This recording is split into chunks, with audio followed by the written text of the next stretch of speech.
The morning started like any other, I suppose. I mean, they always do, don't they? One foot in front of the other, the grind. Coffee in my usual mug, slightly chipped at the rim, a relic from college. God knows how it survived all these years.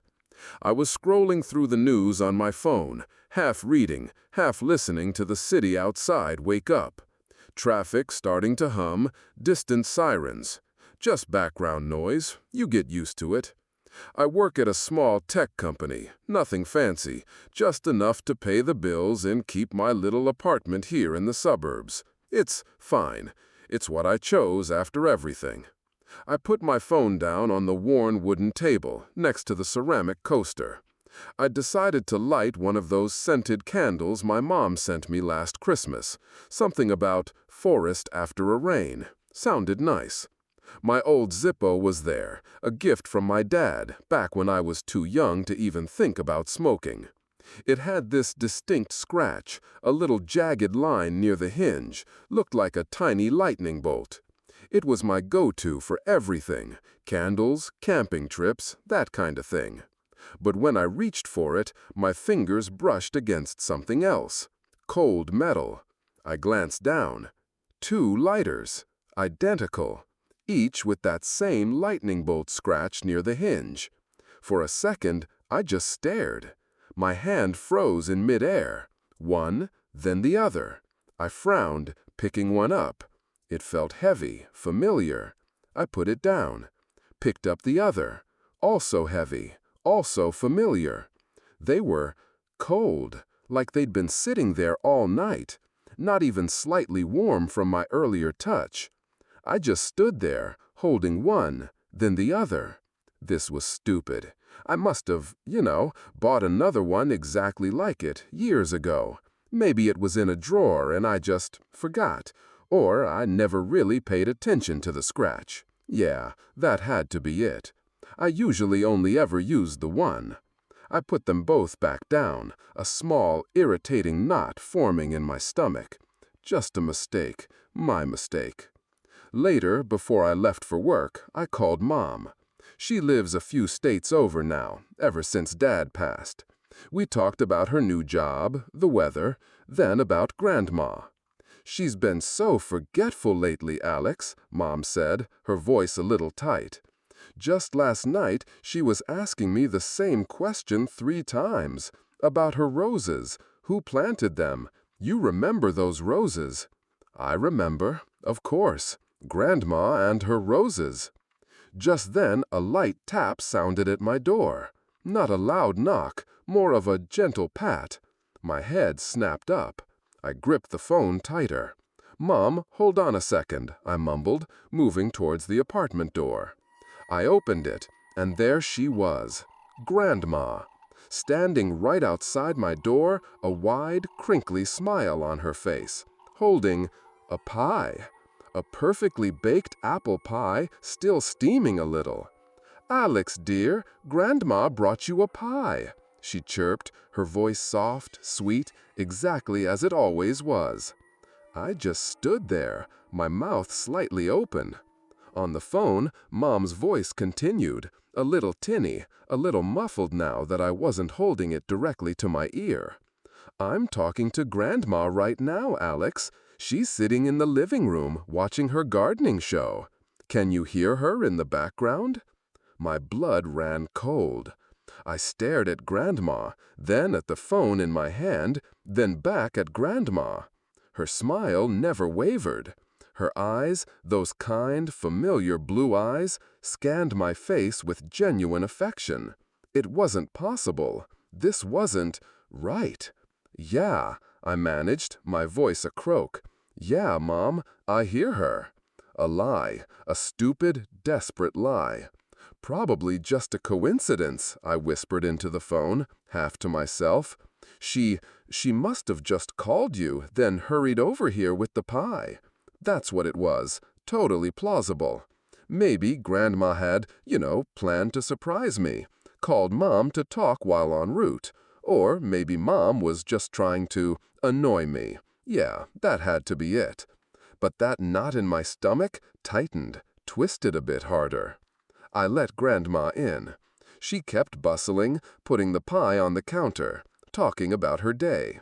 I forced myself to smile, to nod, to pretend everything was normal.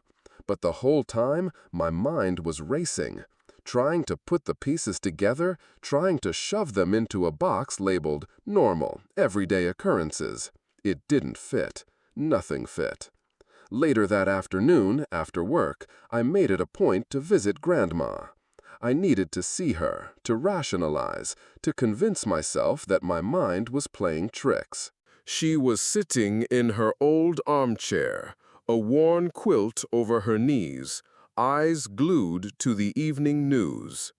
The anchorman was droning on about some political scandal, something about how politicians nowadays abuse technology too much.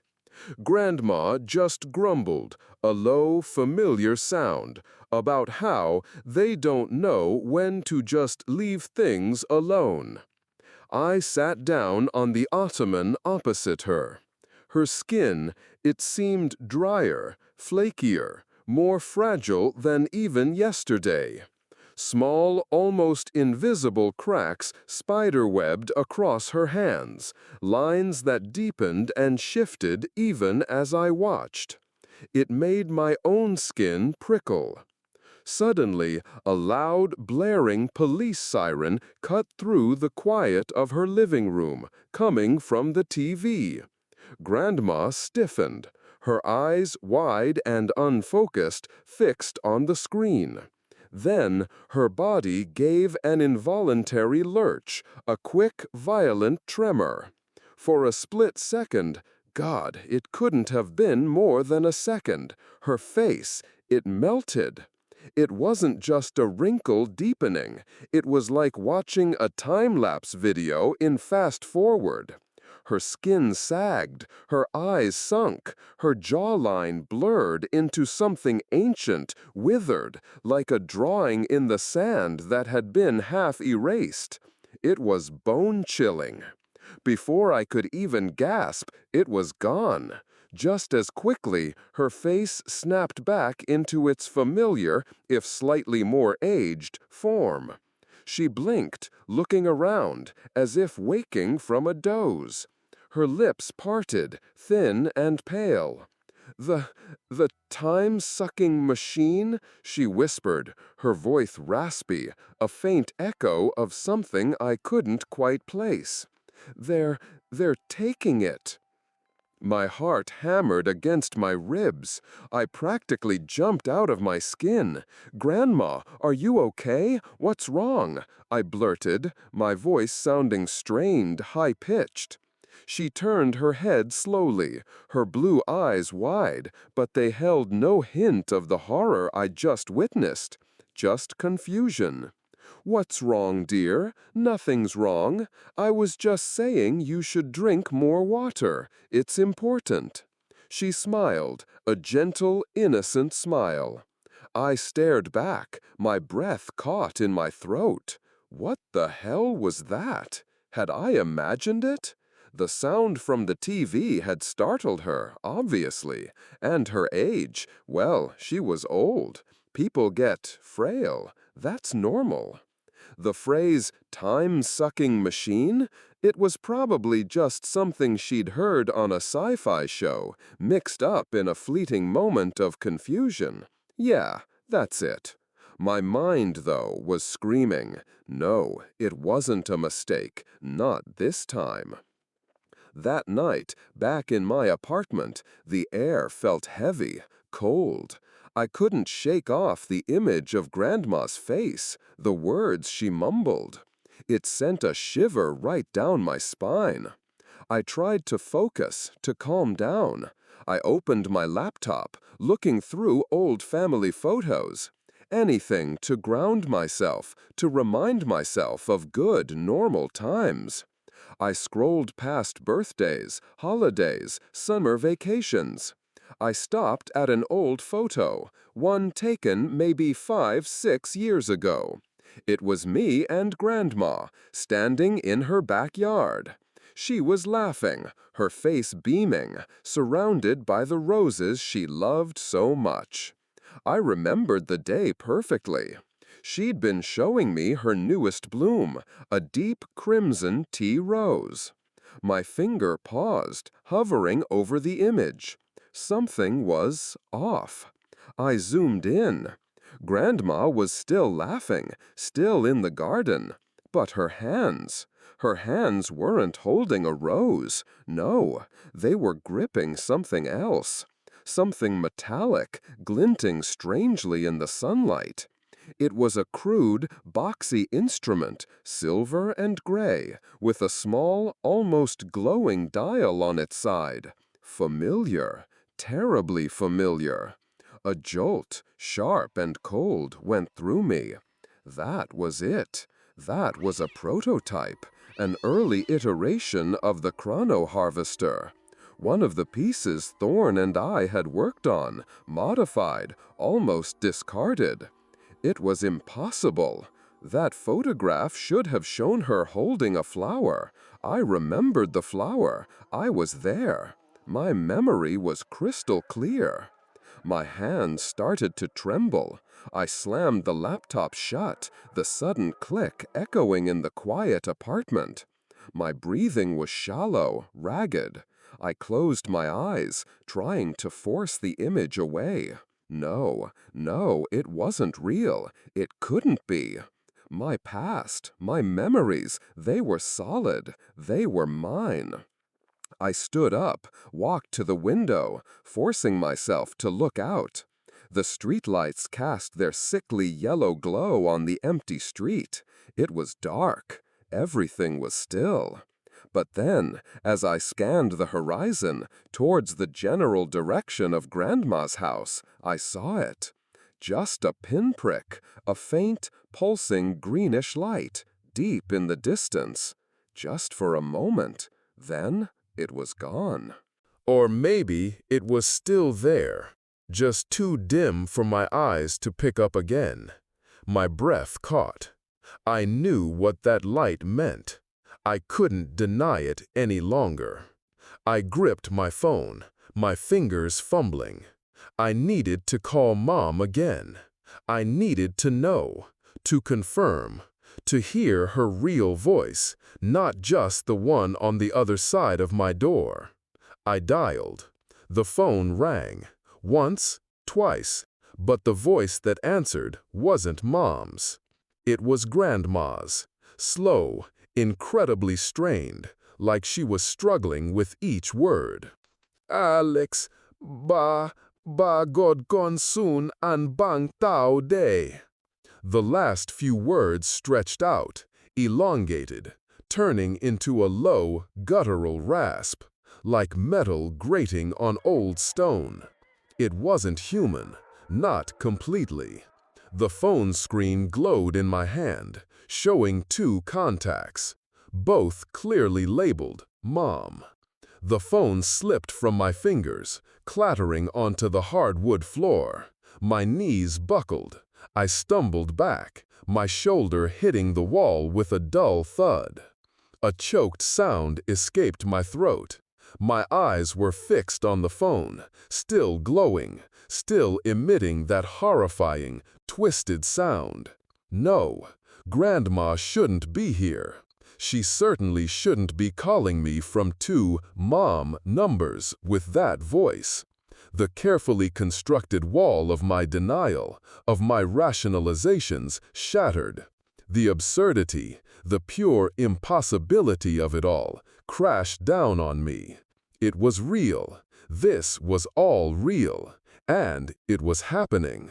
I stumbled back to my laptop, my fingers flying over the keyboard. Thorne, Elias Thorne, chrono harvester, time, anomalies, discrepancies. I typed them all in, desperately, searching for answers. The screen flickered violently, a brief flash of pure static. All the search results vanished. In their place, a small obsidian black window appeared on my screen. It was like looking into a piece of polished night. My own reflection appeared in that dark window, clear as a mirror. I blinked. My reflection didn't blink with me. Its eyes, wide and unmoving, stared straight ahead. I watched, horrified, as my own reflected face began to change. Slowly, inevitably, it twisted, sagged, melded into the withered, horrifyingly aged face of my grandma. Those cold, vacant eyes in the reflection, they weren't looking at me. Not at this me. They were looking through me, through time itself. Then, just as slowly, my own face bled back, taking its place in the black window. But the eyes, they seemed older now, colder. I recoiled from the laptop, a choked gasp tearing from my throat. My body was shaking, uncontrollably. I squeezed my eyes shut, willing the image away, but it lingered, burned into my retinas. I brought a trembling hand to my cheek. My skin felt rougher, drier, just a little. It couldn't be. It was just in my head, a trick of the light, a hallucination brought on by stress. But the cold dread, deep in my gut, told me otherwise. It was real. This thing, this temporal parasite, whatever it wasn't just affecting the general flow of time. It was personal. It was coming for me, through the people I cared about. The realization hit me like a physical blow. The guilt, the old festering guilt from my time with Thorne, flared up, raw and ugly. I had been part of it. I had helped build that damn machine. I couldn't just stand by. I couldn't. I grabbed my keys, my wallet, my jacket. The need to act, to understand, to stop what was happening, was overwhelming. My body moved on autopilot, fueled by a panicked urgency I hadn't felt in years. I had to go back, to the old lab, the abandoned research facility where we'd first conceived of, and, tragically, built the Chrono Harvester. The drive was a blur. The city lights seemed to flicker more intensely tonight, casting elongated, dancing shadows that felt like specters. I pulled up to the gate of the old industrial park. It was deserted, of course. Weeds grew through cracks in the asphalt, tall and untamed. The main research building loomed ahead, a hulking, concrete monstrosity, dark and silent. It looked like a tomb. I cut the engine. The sudden quiet was deafening, pressing in on me, heavy and suffocating. As I opened the car door, the faint scent of ozone, mixed with rust and damp earth, filled the air. Then, from deep within the decaying structure, a sharp, dry crack echoed, like a whip or a gunshot. My muscles seized, my breath hitched. Then a voice, a distorted, tinny voice, crackling with static, boomed from the rusted, almost certainly broken public address system mounted on a pole near the gate. It wasn't human. It was mechanized, fractured, stretched thin, like an old tape recording played on a dying machine.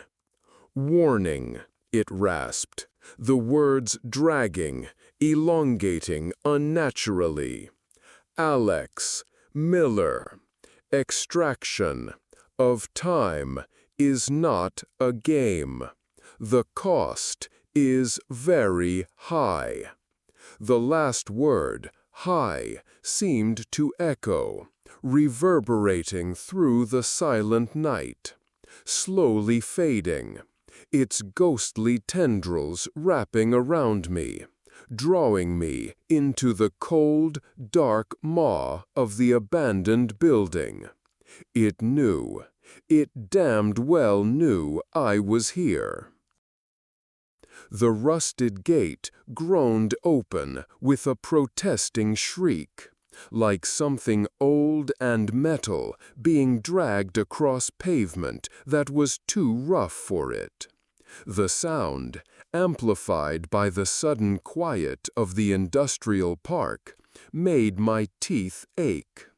I pushed the heavy chain link aside, the metal cold and scored under my fingers. The public address system had fallen silent. The warning was over. Or maybe it had just faded. I didn't know. Walking into that silence, into the chewing dark of the facility, felt like walking into a yawn. A massive, patient yawn. The main hall was a sprawling concrete cavern, coated in a fine, omnipresent layer of gray dust. Footprints from years past were etched into the grime, leading nowhere, ending abruptly. Each step I took stirred up miniature clouds that swirled around my ankles, tasting like old paper and something metallic. The air in here wasn't warm, wasn't cold. It was stagnant, dead. My eyes scanned the vast space, settling on a wall clock hanging crookedly near what used to be the security desk. It was an old-fashioned thing, beige plastic with bold black numbers. To my astonishment, the second hand still moved. Tick, tick. But then a subtle, almost imperceptible hiccup. Tick. It jumped forward, then a fractional, impossible shudder backward. Tick. Then forward again. Each reversal felt like a tiny, physical jolt to my own internal rhythm. "Dead battery, probably," I muttered, the words sounding hollow and small in the echoing space. "Or it needs winding." I tried to believe it. But the tick, it was strong, too strong to be a dying battery. And the way it sometimes reversed? No, batteries didn't do that. Not even old ones on their last breath. My stomach lurched. Just a malfunction.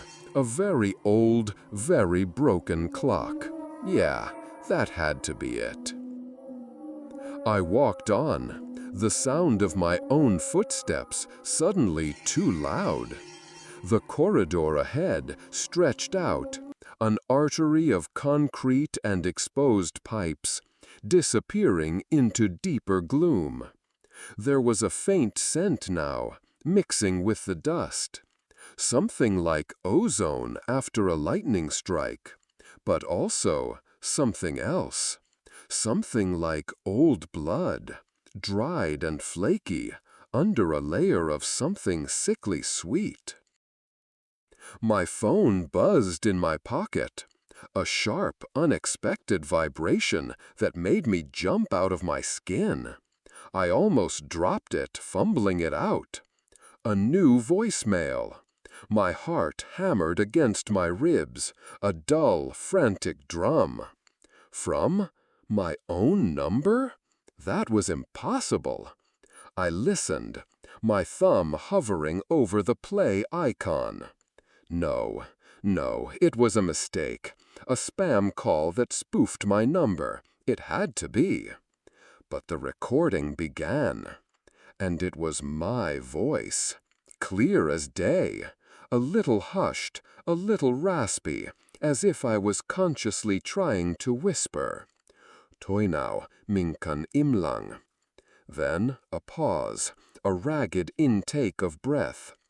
Hong dung jichen, ku dung indo. There was a faint, almost imperceptible thump in the background. Then a quiet, drawn-out whisper that stretched into a distorted, truncated gasp before the recording abruptly cut off. My hand spasmed. I jammed the phone into my pocket, the screen still dark. The cold that had started as just a prickle on my skin now radiated from my shoulder, a sudden frigid gust. But there was no breeze, no open windows, just the stale, quiet horror of the corridor.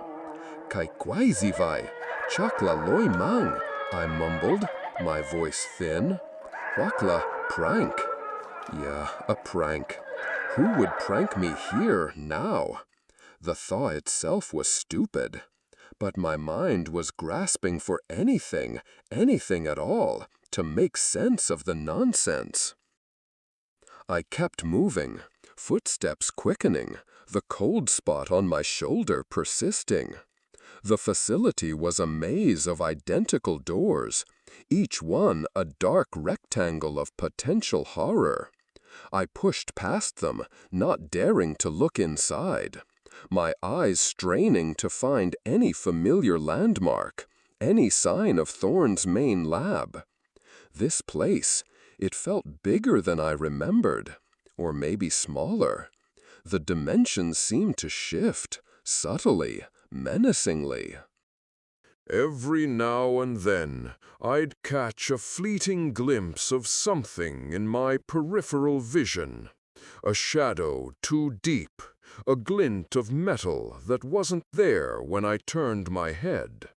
My throat was dry, so dry it hurt to swallow. Finally, I reached the end of a long, dimly lit corridor. There it was, a heavy steel door, marked with a faded, peeling Lab Alpha sign. Relief, sharp and fleeting, hit me, and then a wave of dread so profound it almost buckled my knees. This was it. This was where we had built it, where I had helped build it. The door, surprisingly, was not locked. It swung inward with a soft, almost oiled hiss, revealing not a sterile laboratory, but a landscape from a nightmare. All the objects inside were caught in a horrifying, static dance of decay. A chair near the entrance was frozen, one leg already a pile of fine brown dust on the floor, the seat half rotted, half solid, its fabric frayed into wisps of nothing. On a workbench, a slice of bread was in an eternal state of putrefaction, the green mold crawling, contracting, then spreading again, all too fast, too slow. It was like watching a broken film reel, each frame a different stage of decomposition, playing out all at once, or perhaps for an eternity. The smell here was potent, heavy with ozone, but also the cloying sweetness of rot, and something else, something sharp, like old iron and fear. And in the very center of the room, connected by a tangle of thick black cables that seemed to writhe and pulse, stood the chrono harvester. But it wasn't the gleaming, complex machine I remembered. Not anymore. It was transformed. It had become a fleshy, amorphous mass, a pulsing tumor of what looked like raw, sinewy tissue, veined with sickly green light. A grotesque, bulging eye, cloudy and lidless, had opened on its main chassis, staring blankly ahead. It was like some unholy fusion of technology and biology, a beating, living thing that shouldn't exist. This was the eldritch temporal parasite. This was the source. And standing beside it, silhouetted against its pulsing, malevolent glow, was a figure. Not Thorne, Not really.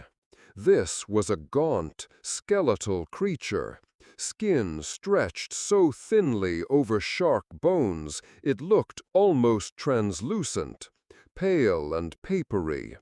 Gray, metallic cables, thin as surgical threads, snaked out from the chrono-harvester, burying themselves into its flesh, disappearing beneath the skin, tracing dark lines where veins should have been.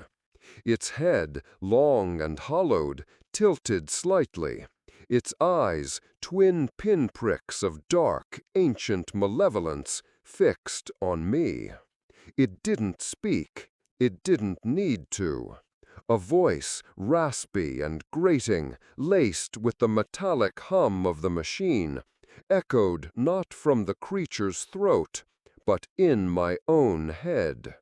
You returned, Alex. You brought your future to sacrifice. A wave of nausea hit me, cold and instant. My gorge rose. This wasn't Thorn. This wasn't human. This was a monster.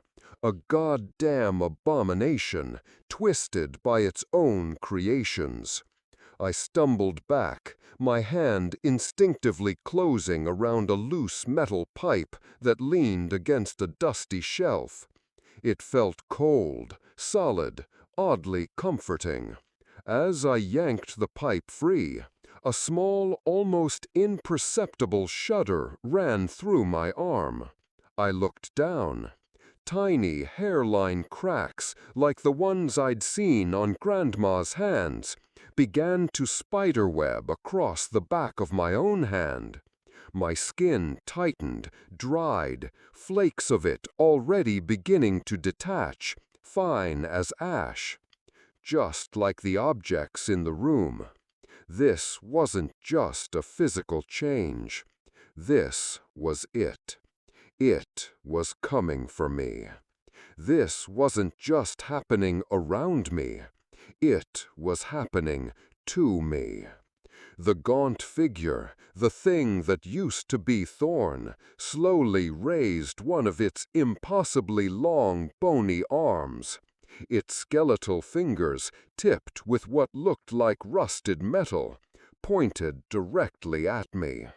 And then a torrent of fragmented images, my own memories, flashed behind my eyes, vivid and agonizingly real, yet strangely distant.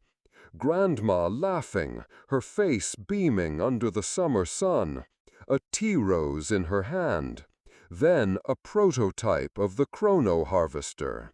My college graduation, the roar of the crowd, the sense of triumph. But the faces were blurred, the sound muted, like a film reel skipping frames. All of them warped, emptied, already being stolen. I stared at the cracks spreading across my arm, then at the skeletal thing that had been Thorn. No, it can't be. The words were whispers, choked, almost unheard. But I understood. The machine wasn't just sucking the time from the environment. It was reflecting that decay. It was infecting me, the moment I decided to step into its domain. The pipes, the debris, the room itself, it was all turning to dust. And so was I. I gripped the metal pipe tighter, its cold steel a faint anchor against the swirling reality. I swung it through the air, testing its weight. It whistled, a thin, cutting sound that seemed to momentarily drown out the whispers and the hums and the ghostly echoes that now filled the lab. There was no other choice. It felt like I was already half gone. There was nothing left to lose but what little time I had left. I had to attack. With a roar that was more gasp than shout, I lunged forward, not at Thorn, not at the figure, but at the chrono harvester itself. The fleshy, pulsing mass seemed to expand, to writhe, as if anticipating my move. Before I could strike, the thorn figure moved with impossible speed. Thin, silvery tendrils, like electrified nerves, snapped out from its decaying body, wrapping around my legs, binding me tightly. I staggered, fighting against the unexpected grip, but it was relentless. The moment it touched me, a shockwave of cold, sucking energy ripped through my body. I felt it, not as pain, but as an absence. A sudden, terrifying emptiness. I looked down. My jeans, my shoes, already worn and frayed, were beginning to fray further, disintegrate, turning to fine gray powder. My foot, my skin was turning to dust, flaking away, leaving behind raw, puckered flesh that quickly healed, only to flake away again. A horrifying, instantaneous cycle. And then the memories came again, not as flashes, but as a torrent. My entire life, every second. Childhood laughter, the warmth of my grandmother's hand in mine, her voice humming a lullaby, the smell of her apple pie. My first crush, my college ambitions, the day I picked up that damned Zippo, the pride of my father. Every single moment, every fragment of myself flooded my mind. And then they were gone. Not fading, not forgotten, just evaporating, turning into a deep, agonizing void. I wasn't just losing memories, I was losing the essence of having lived them, the potential of what they meant, the future they embodied.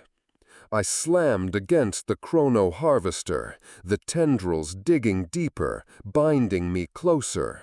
I dropped the pipe. It felt useless, a child's toy against this abomination. My hands, now visibly withered, spotted with age, reached out. I grabbed one of the thick, pulsing main cables that fed into the machine's fleshy core. The moment my skin touched it, a cold fire, not electricity, but something far worse, something made of pure, stolen minutes, surged through me. My skin shriveled, recoiled, but I held on. I clenched my teeth, a guttural sound tearing from my chest, no longer a scream of fear, but of pure agony, of desperate, raw defiance. All my strength, all the dwindling seconds of my life poured into that sickening grip. I yanked. A sound unlike anything I'd ever heard ripped through the lab. A tearing, rending sound that was both physical and temporal. Like fabric, like metal, like the very weave of reality being torn apart. The chrono harvester bucked, shuddered violently, its fleshy eye rolling wildly in its socket. The thorn figure shrieked, a sound of pure, unadulterated horror.